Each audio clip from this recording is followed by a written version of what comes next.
आखिरकार कांग्रेस ने 2027 की करो या मरो जैसी जंग के लिए राठ के लाल गणेश गोदियाल को अपनी उत्तराखंडी फौज का जनरल बना दिया है। लेकिन लगातार 10 बरस के करीब से उत्तराखंड के भाजपाई किले को भेदने के लिए गणेश गोदियाल को सबसे पहले अपने लाव लश्कर यानी कांग्रेसियों को एकजुट और मजबूत करना होगा। पूरी कहानी सुनाने की बजाय सीधे मुद्दे पर आते हैं ताकि बिना भाव भंगियाओं के वास्तविक स्थिति की जानकारी हमारे तमाम दर्शकों तक पहुंच सके। गौरतलब है कि इस एक दशक में भाजपा ब्रिगेड ने लोकतंत्र के चारों खंभों पर अपनी मजबूत पकड़ बना ली है। प्रोपेगेंडा व अटैकिंग कैंपेन के इस दौर में किसी भी जंग को सिर्फ वास्तविक छवि के भरोसे फतेह करना बेहद मुश्किल है। अब दौर वर्चुअल और गढ़ी गई छवि व परसेप्शन का है।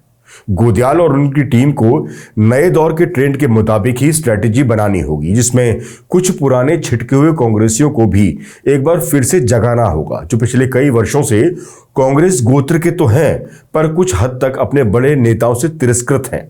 गोदियाल को अपना किला मजबूत करने के लिए उन सभी आम कांग्रेसियों को भी बारी बारी तवज्जो देनी होगी जो किसी पद की आस में नहीं बल्कि सही नेतृत्व के इंतजार में बरसों से बैठे हैं। हालांकि काफी हद तक निवर्तमान प्रदेश अध्यक्ष करण महाराज ने सभी को एकजुट करने की कोशिश की, लेकिन समय समय पर उनके ही बड़े नेता उनको पीछे धकेलते रहे। मगर गोदियाल न केवल एक सख्त मिजाज नेता हैं बल्कि अनुभव के साथ आक्रामक और सहज दोनों ही रूप के साथ आगे बढ़ना जानते हैं। कम से कम आज की तारीख में तो उन पर कोई छाया हो इस पर संदेह है। पुराने बिखर चुके नेताओं के साथ ही गणेश गोदियाल को युवाओं की एक फौज भी तैयार करनी होगी जो पुराने अनुभव के साथ कांग्रेस को 2027 की सत्ता दिलाने में एक अहम भूमिका अदा कर सकती है। निश्चित तौर पर गणेश गोदियाल के साथ एक सुखद पहलू यह भी है कि उनके साथ डॉक्टर हरक सिंह रावत जैसे मंझे हुए राजनीतिक रणनीतिकार नेता भी हैं जो भगवा ब्रिगेड एकेडमी का हिस्सा रहते हुए भगवा के सभी पैंतरे से वाकिफ हैं और समय आने पर भाजपा को माकूल जवाब देने की कुव्वत और हुनर दोनों रखते हैं। तो दूसरी तरफ प्रीतम सिंह जैसे खांटी नेता भी इस जंग में गोदियाल के साथ अगर एकजुट हुए तो भाजपा को शिकस्त देना मुश्किल नहीं होगा। लेकिन ये तभी मुमकिन हो पाएगा जब तीनों कांग्रेस के बड़े नेता और वरिष्ठ कांग्रेस नेता हरीश रावत मिलकर बिना मनमुटाव और गुटबाजी के एक हो जाएं। गोदियाल के लिए कुमाऊं से एक मजबूत कड़ी करण महारा भी हैं जिनकी अपनी एक मजबूत पकड़ मानी जाती है, जिनके रिश्ते गोदियाल से कम आज की तारीख में तो बेहद मधुर माने जाते हैं। इन सब के विपरीत महिला समूह को कांग्रेस के पाले में लाने के लिए कांग्रेस की महिला प्रदेश अध्यक्ष ज्योति रौतेला का साथ भी गोदियाल को और मजबूत बनाता है।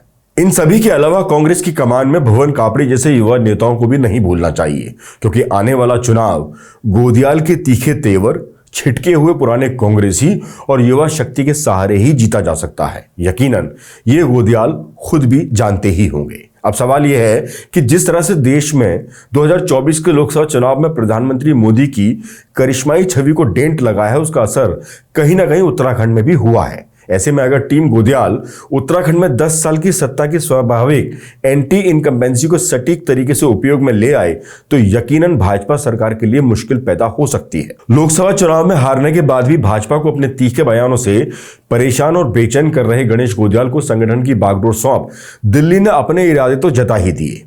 हालांकि 2022 के विधानसभा चुनाव में हार के बाद दिल्ली में बैठे आलाकमान ने गोदियाल को संगठन अध्यक्ष पद से हटा दिया था, मगर माना जाता है कि गोदियाल के कुछ अपने ही थे जो उनके खिलाफ फील्डिंग करने में लगे थे। बावजूद इसके 2024 के लोकसभा चुनाव में गोदियाल ने जबरदस्त ढंग से चुनाव लड़ते हुए भाजपा को अतिरिक्त मेहनत के लिए मजबूर कर दिया था, जिसके बाद बद्रीनाथ उपचुनाव ने उनकी छवि को और मजबूत कर दिया। केदारनाथ उपचुनाव में हार के बाद भी 7,000 के करीब वोटों की बढ़ोतरी दर्ज हुई, जिसका क्रेडिट करण महारा के साथ ही गणेश गोदियाल को भी भरपूर मिला। हालात अब यह है कि कांग्रेस ने गणेश गोदियाल को बागडोर देकर भाजपाई रणनीतिकारों को फिर से एक नया होमवर्क दे दिया है।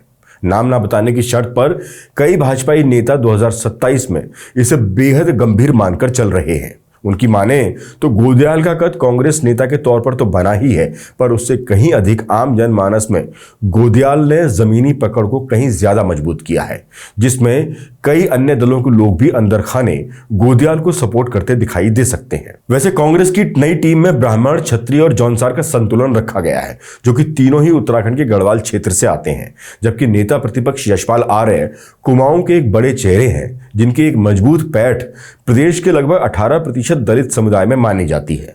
भुवन कापड़ी भी युवा नेता के तौर पर मजबूती से खड़े हैं और कुमाऊं क्षेत्र का प्रतिनिधित्व करते हैं। वहीं करण माहरा को CWC का सदस्य आमंत्रित कर कुमाऊं के एक बड़े वर्ग को भी साधने की कोशिश की गई है। यहाँ एक खास बात जरूर है कि उत्तराखंड में कांग्रेस की राजनीति की धुरी रहे पूर्व मुख्यमंत्री हरीश रावत को किसी भी भूमिका में नहीं रखा गया है, जबकि पिछले विधानसभा चुनाव से पहले वो कैंपेन कमेटी के सरपरस्त बनाए गए थे। ऐसे में इसकी भरपाई करने के लिए हरक सिंह रावत को भी एक बड़ी और महत्वपूर्ण जिम्मेदारी देकर एक चुनावी माहौल सेट किया गया है। यहां यह भी याद रखना होगा कि बीते कुछ महीनों से हरीश रावत लगातार अपने बयानों में हरक सिंह रावत के प्रति नर्म स्वर रखते दिखाई दिए हैं। 2022 विधानसभा चुनाव में नहीं लड़ने वाले हरक सिंह रावत इन दिनों CBI और ED का सामना भी कर रहे हैं। बावजूद इसके हरक सिंह भाजपा पर कड़े प्रहार करने से चूक नहीं रहे। चुनावी माहौल बनाने में हरक सिंह की विशिष्ट शैली बेहद काम आने वाली है। दूसरी तरफ प्रीतम सिंह है, जिनका विधानसभा के अंदर कई बार आक्रामक अंदाज देखने को मिला है। बीते महीने भी प्रीतम सिंह ने देहरादून की जिला पंचायत अध्यक्ष सीट जीतकर भाजपा को करारी हार का सामना करने को मजबूर किया, लेकिन कुछ हद तक उनको मित्र विपक्ष की भूमिका वाले आरोपों से भी बाहर आना होगा। कुल मिलाकर कांग्रेस की नई टीम का ऐलान होते ही पार्टी के अंदर करंट दौड़ता दिखाई दे रहा है। ऐसे में टूटी फूटी अधूरी कैबिनेट लिए CM धामी और भाजपा आला कमान को कांग्रेस के नए फाइटर्स के हमलों को नाकाम करने के लिए भगीरथ प्रयास करने होंगे। मतलब साफ है, चुनावी जंग बेहद तीखे अंदाज में होगी, ये तय है। फिर चाहे भाजपा से धामी मोर्चा संभालें और कांग्रेस से गोदियाल, दोनों ही सूरत में चुनाव जरूर रोचक होने वाला है। उत्तराखंड में लगातार 2 विधानसभा चुनाव हारने और 3 लोकसभा चुनावों में एक भी सीट न जीतने वाली कांग्रेस के लिए 2027 का विधानसभा चुनाव करो या मरो वाला है। जानकार कहते हैं कि पार्टी ने पूर्व अध्यक्ष करण माहरा को रिप्लेस करके यह संदेश देने की कोशिश की है कि पार्टी नया नेतृत्व और नए एक्सपेरिमेंट की हिमायती है। अध्यक्ष मनोनीत होने के बाद गणेश गोदियाल बुधवार सुबह प्रीतम सिंह से मिले। फिर उन्होंने निवर्तमान अध्यक्ष करण माहरा से भी मुलाकात की। गोदियाल ने कहा कि मुलाकात का मकसद सभी को साथ लेकर चलना है। वहीं माहरा ने कहा कि वो पार्टी के फैसले के साथ हैं और गोदियाल के कंधे से कंधा मिलाकर चट्टान की तरह उनके साथ खड़े हैं। इसके बाद गोदियाल पूर्व CM हरीश रावत से भी मिले। कांग्रेस ने नए नेतृत्व के साथ ही 27 जिला अध्यक्षों को भी मनोनीत किया है। उस लिस्ट में हरीश रावत और करण माहरा समर्थकों को भी जगह दी गई है। संभवतः इस लिस्ट के बहाने संदेश दिया गया है कि सबको जगह मिलेगी, सबको सम्मान दिया जाएगा।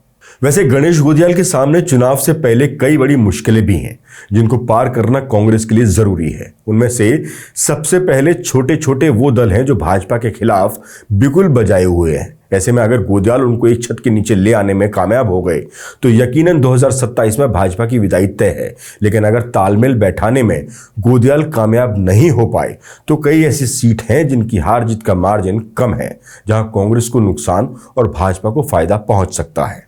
गणेश गोदियाल के सामने एक चुनौती और होगी, वो है सभी दलों को एकजुट रखना। दरअसल कांग्रेस की राजनीतिक भूमि सपाट नहीं बल्कि रपटीली है।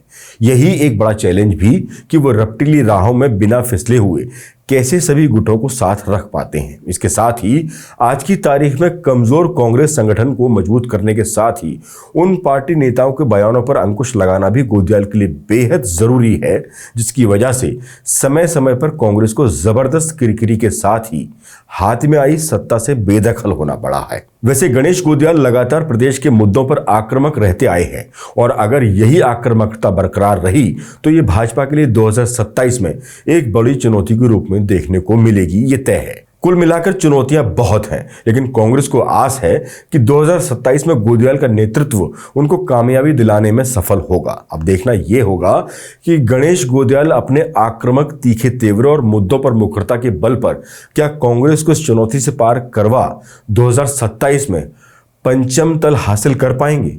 बहरहाल भविष्य में क्या होगा ये तो वक्त के गर्त में छुपा है, लेकिन इतना तो निश्चित है कि कांग्रेस के इस बदलाव से भाजपा में हलचल बढ़ चली है। हमेशा आक्रामक रहने वाली भाजपा पर अब और तेज गति से तीखे हमले गोदियाल के देखने को मिलेंगे, जिसकी वजह से अब भाजपा को भी नए सिरे से अपनी रणनीति बनानी पड़ेगी। कई बदलाव जल्दी ही भाजपा में देखने को मिलेंगे, इस संभावना से भी इनकार किया नहीं जा सकता। बाकी रही बात 2027 में कांग्रेस की उम्मीदों के भार की, तो वह अब गणेश गोदियाल के कंधों पर है। इस भार और 10 सालों के लगातार हार के सूखे को लेकर वो कैसे आगे बढ़ेंगे, इस पर सभी राजनीतिक जानकार के साथ ही मुख्य विपक्षी भाजपा और युवा शक्ति की नजर बरकरार बराबर बनी रहेगी। इस वीडियो में बस इतना ही। नमस्कार।